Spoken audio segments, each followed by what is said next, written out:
Welcome to the Week 7 recap. I'm going to be getting into some of the games from this past Sunday's slate. Some really good ones I left out due to time constraints, but I'll probably cover them in the future, so let's get into it. Starting out with a pretty interesting game from the 1 o'clock slate being the Eagles-Vikings. I want to start this with bringing up a quote of Nick from this past week in which he was asked about why this team wasn't the 2023 version and why there is reason to have confidence in them going forward. So how do we know that this two-game slide isn't the 2023 slide?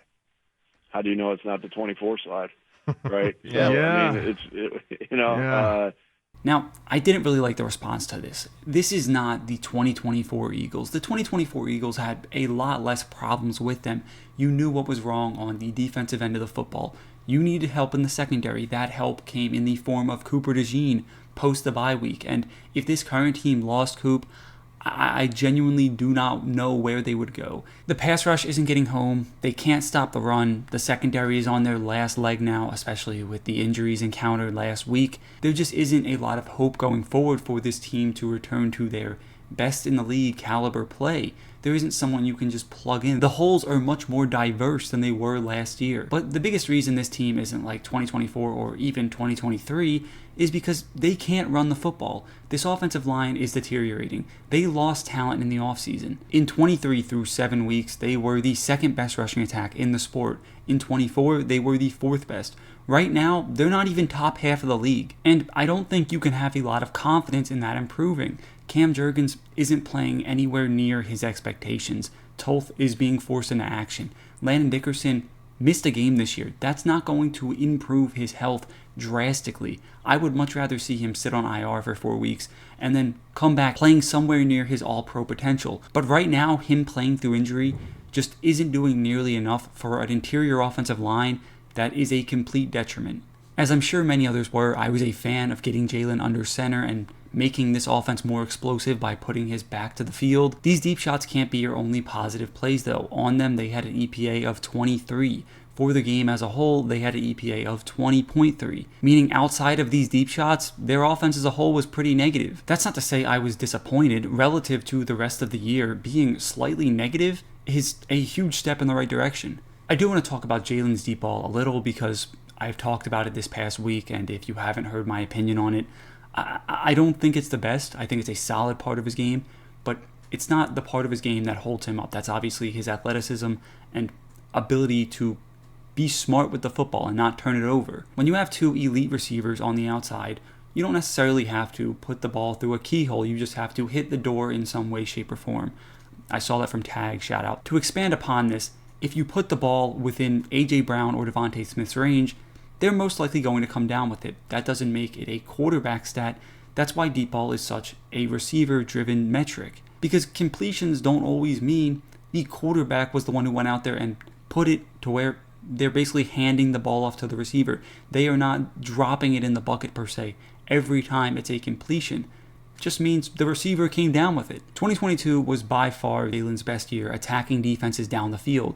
And it wasn't necessarily because Jalen was elite attacking downfield, but it was because they faced a lot of one high. And when you face one high, you either get Devontae Smith or A.J. Brown in a one-on-one without safety help over the top. And once again, when you have these elite receivers, it allows you to take advantage of these matchups. It's a matchup thing. It's not necessarily a quarterback being elite going down the field. Matt Ryan to Julio Jones, it wasn't always Matt Ryan throwing the perfect ball. It was Julio going up and getting it. The same can be said about so many tandems over the years. And I know I probably sit on an island by myself saying Jalen's deep ball isn't one of his strong suits, but I just don't see how his deep ball is more important to his game than other aspects that have completely transcended this offense. The one part of his play that has truly taken a step forward this year, and I think Patullo deserves a lot of credit for it, is getting the ball out with pressure.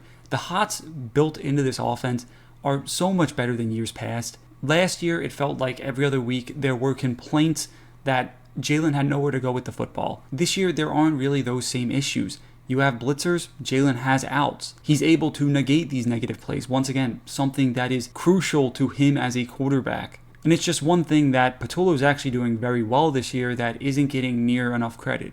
Now, sure, he needs to build into a more explosive offense, but Clearly they are trying. And as much as I dislike Nick Sirianni for not being the one that is out there calling the plays, he's always been a guy that is going to just throw stuff at the wall till something works, and that I can at least get behind. On the opposite sideline was Carson, and boy did he have himself a game. I used to hate watch Carson. I mean, I just didn't like the way he played quarterback. I didn't like the guy and how he went about his time in Philadelphia. But it's gotten to a point where I'm just sad for the guy, because he went from the highest of highs, being this quarterback who could go out there and essentially do whatever he wanted, because his talent elapsed that of the other team so much to where his mistakes were mitigated because of it, to being this guy who just looks like he doesn't belong out there, just doing dumb things that in previous years he may have gotten away with. The one disagreement I've always had about Carson is these dumb things aren't anything new. He's always done this. Like I said, he just used to get away with them. The dumb things he would do in his MVP season. He threw a ball while he was damn near horizontal 40 yards down the field to Nelson Aguilar in a game that was already a blowout. Like, the dumb things have just always been there. He's always not been the smartest. You look back to when he started his downfall. The whole thing of putting the camera on a quarterback's helmet to see what he is looking at, Carson, I feel like, should have been the starting point from that. And I said this back then because there was a throw in 2018, I think it was, maybe against the Rams to J-Jaw, in which there was just zero chance of this ball being completed. And he just rips it. He just rips it because he had an ego about his arm where he could make any throw on the football field. And it was just dumb decision after dumb decision, and eventually it caught up to him. Now, outside of this horrible quarterback play, the Vikings probably win this football game, but there was another instance in this game in which KOC's clock management just was poor, and it could cost them a game in the playoffs. Why are you calling a timeout to call off a field goal just to go for it on 4th and 2 when you know there's a possibility you're going to kick a field goal? You're down by 9 points. You kick a field goal, make it a one-score game, let your defense try and get a stop. It doesn't matter if you score a touchdown or a field goal at this point. It's a 2-score game either way. Just kick the field goal, make it a one-score game, trust your defense. You getting a touchdown, it's still a one-score game. You gain nothing out of that outside of winning by a field goal. But time was not an issue here. You still had, over 3 minutes when this happened with 2 timeouts. You get a stop, you're getting the ball back with like 2:15 on the clock. To kick a field goal and essentially give your defense one shot to give you like 40 seconds to win the game, I just thought it was really bad from KOC and was a game-altering mistake. There's also been a lot of talk about Brian Flores and how you don't see a defense of his on their back. You don't see them being pushed down the field by the pass game far too often. I don't really agree with this. The Eagles or the Vikings defense held them to a success rate that was borderline top 10 this week. The chunk plays were just absolutely demoralizing. Brian Flores didn't put out a defense this week that was really poor. They just weren't prepared for Philly to come out playing an uncharacteristic style of football. Coming into this week, no one knew their identity. They didn't even know their identity. They were struggling in every aspect offensively. So, of course, when you come out and hit on 5 chunk plays, they're not going to be prepared. No one would be prepared for that against this Eagles offense. I think you have to give credit to Philadelphia, obviously, but I don't think this is something that would happen a second time to Brian Flores. It's a fool me once scenario. Like I mentioned earlier, this offense wasn't that great outside of the 5 explosive plays, but those 5 explosive plays happened. They were positive for this team. But if I'm Brian Flores, I'm not looking at it like we need to reset. This Vikings defense will be fine. Whether or not for the Eagles, if they build on it, they will as well. But I have much more worries about the Eagles offense going forward than Brian Flores and this defense. Heading down to Kansas City for what was a 31-0 rout. But first, I want to talk about Rashee Rice and his return. The welcome he's gotten back has been very confusing, to say the least. This isn't a guy that was suspended for weed or suspended for a PED of some sort. He was suspended for 2 felonies, and I know it sounds like an old head take. Rashee is probably a very good person, but that's just not a mistake that you can just rub off. You cannot have a player that put so many people's lives at risk and act like he is the victim here. Him getting out of this scotch-free shouldn't be the focus. He got lucky. What he did was still awful. That's not to say he doesn't deserve a second chance. Everyone deserves a second chance. But the way some Chiefs fans are embracing him as if nothing ever happened is just weird. As for the actual game, there's been a lot of talk about how the Chiefs are back. Patrick Mahomes is leading the MVP race right now. I just don't really see it, especially after this game. This more so looked like the Raiders being their same old terrible team than it was the Chiefs being elite. There were multiple opportunities in this game for the Raiders to take advantage of, especially this defense. They forced them to 15 third downs. The Chiefs just converted on them 9 times. Now, is this a lot in part to the Chiefs putting them in comfortable situations? Sure, but at some point, the Raiders just being a horrible secondary has to come into play here, because as good as the analytics and statistics will tell you the Chiefs were in this game, I thought they were pretty sloppy. They fumbled, they put the ball on the ground in the third quarter. Pat threw the ball into coverage on back-to-back plays, should have been an interception probably both times in the second quarter. All around, I didn't think there was as much continuity as is being said. Now, might this change? Sure, but I don't think this was the game to do it. I don't think a game against one of the worst teams in the NFL is a good judgment. The one thing I think you can take away from the last 2 weeks specifically is the run game is heading in the right direction, and that's weird to say because they've been better without Josh Simmons for some reason. This is not correlated to Josh Simmons. Josh Simmons obviously makes them a better football team, but I think the run game making these strides without him is the real story here. As for Geno, he's gotten a lot of heat this season, and it's for good reason. The guy has turned the ball over more than anyone in the league, really. But this week specifically, I don't think he really was out there playing bad football. Just every time he touched the ball, something went wrong, whether it was an offensive holding to back them up into an early down and distance, whether it was a drop or the receivers just not being on the same page. I wasn't sitting there watching it thinking Geno was the problem. This offensive line is quite possibly worse than anything he ever had in Seattle, and the weapons clearly don't make up for it, especially without Brock Bowers. So while Geno is getting a lot of shit for the way he's been playing, I'm not all the way out on him. I do think there is a little bit left in the tank. I have hardly discussed the Colts for pretty obvious reasons, I think. I could not have found the answer through more wrong of work. I was so hell-bent on this team having success through AR that I completely threw every other scenario out the window. I gave up on Steichen and this entire offense, really. But one thing I can sort of victory lap is Lou Anarumo having this defense playing at a top 5 level. Latu and Kenny Moore are playing fantastic with the addition of Cam Bynum, and Anarumo is using him exactly as he has with others in the past, using him as sort of a Swiss Army knife. The Ashton Doolin clip went viral of him using Ashton Doolin as a looper, and there was a play a few weeks back in which I saw him drop someone from the hash to the opposite side third. He deserves a lot of credit for what's going on in Indianapolis, but I have to say, I have to repent. Shane Steichen is obviously the catalyst for everything they are currently doing.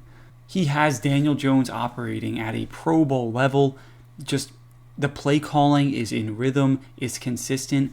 He is just running circles around the AFC right now. Speaking of running, the guard play on this team has been fantastic, and I was someone who was critical of this offensive line. Clearly, what do I know?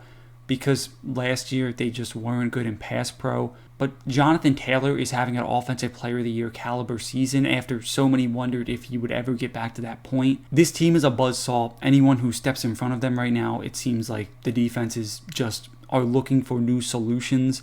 My only question for them is whether or not they can keep this up.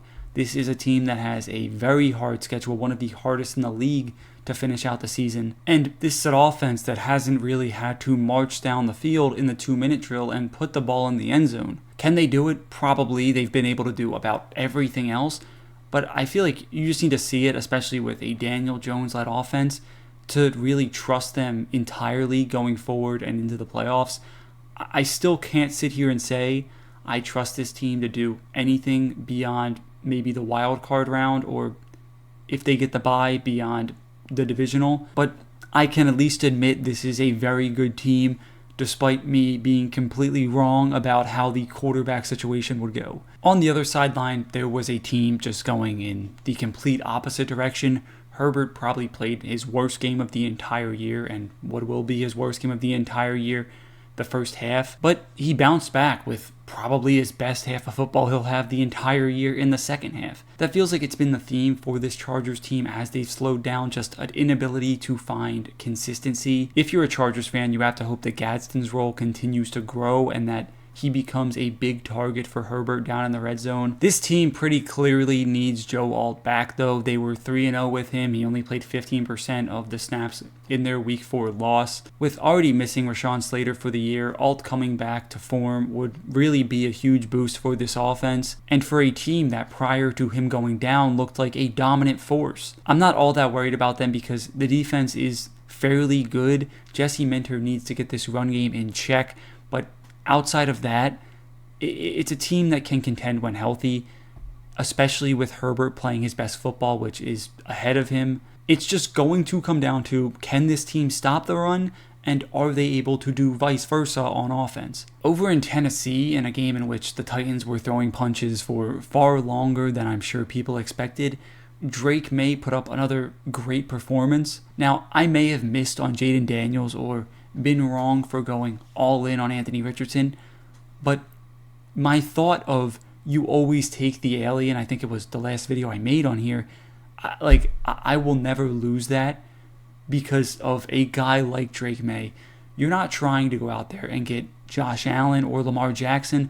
You're trying to get someone that will beat them, will go out there and play better football than them. Drake May has the opportunity to do that. This is a guy in his second year, only 22 years old. Like, the things he is able to do on a football field at this age is almost uncomparable. He's leading or close to leading the league in almost every accuracy metric. Completion percentage is obviously faulty, but to go out and beat a record that Tom Brady, or in an organization that has held Tom Brady, like, this is what we are seeing is the evolution of a quarterback that has the potential to transcend the game. Now, I was very high on this Patriots team. I think I had them winning or almost winning the AFC East coming into the year, and it wasn't entirely because of Drake May. I don't think I could have even expected the leap he's taking this year. It was mainly because of the defense and Milton Williams, the addition, bringing in Spillane. This defense I just loved coming into the year, and they've shown up in the run game. They're a top 5 run defense in football. Getting Christian Gonzalez back, they've gone from the 26th worst pass defense in football to 12th since his return, and it's because that's all this pass rush really needed. They were already very good. Milton Williams was showing up. Chason has had a fantastic start to the year. Harold Landry has been a great addition. They all provide a variety of different skills that this defense is able to use to get pressure on the quarterback. It's just, could this secondary hold up? And for the first 3 weeks, that just wasn't even a question. They were terrible. Overall, they're the 9th best defense in football since Week 4. With how easy their remaining schedule is, this is a team that is just going to continue to beat up on teams and get more and more confidence as they head into the playoffs. And I just wouldn't want to be a team that faces them, whether it be the wild card or the divisional. There was another quarterback in this game, though, under a completely different lens, being Cam Ward. He's already gone through a coach firing. The offense has had a turnover. They're simplifying it, which is a good thing. But at the end of the day, it's still a terrible situation. And despite all of the criticism Cam Ward has maybe been getting from the media, if we were to do a redraft, Cam Ward should still be the first quarterback off the board. I have gained more confidence in Cam Ward in watching him play in the league than I had at any point in watching him at Miami. The things he is doing in Tennessee are so much more positive towards his play as a whole than what he is being given credit for. Every week he goes out there and makes just an eye-popping throw, and while they may be risky, I like to see my quarterback, my franchise quarterback, go out there and test the boundaries, find out what the limit of your arm is, because when you do have to make these decisions in crunch time, it's going to be in the back of your mind. You're going to make these decisions without even thinking about it. And it's not even as if he's making bad decisions right now. That's one of the things as to why I think there's more positives in the league than there are at Miami is because at Miami you had these questionable, just flat out, what are you doing moments. Right now, he's playing in the flow of the offense for the most part. The throws he's making are in rhythm. They're on time. He could have easily had the Titans in a position to take a 2-score lead against one of the better teams in the AFC had it not been for the ball falling out of his hand to start the third quarter and not completing a drive in which they were in Patriots territory. For a team like the Titans, I take that every day of the week. It's not like he's out there playing with Pro Bowlers and All-Pros. Bears-Saints was an absolute mess. Caleb Williams just dropped the snap twice in the first half, and that pretty much summed up the rest of this game, although the Bears offense for the second week in a row now really got their run game going. It felt like a Ben Johnson coached offense. Kyle Monangai had a great game along with DeAndre Swift. It really felt like a two-headed backfield.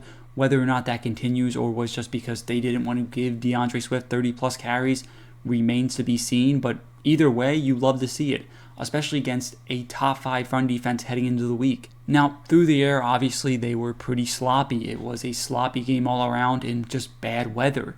But I don't know how much you can really take this for Caleb having a terrible game. I mean, it obviously wasn't the prettiest, but you go out there, get the job done, you're happy. The more I look into it, like, they finished the game with an EPA of minus 1.7. 2.7 of that came from the drop snaps because they were so crucial in the red zone. One was in the red zone, the other was just a third down. But I don't know how negative of an impact he had on the game. There was an explosive play called back due to OPI on Colston Loveland, which was just a bad call. I won't sit here and say Caleb played great, though. Obviously, he didn't. But I didn't come away from this game thinking, where do the Bears go from here? Because it was terrible weather, and Caleb didn't play that awful. There are strides being made in a new system, and until that slows down, I don't see any reason to be negative about where they are going.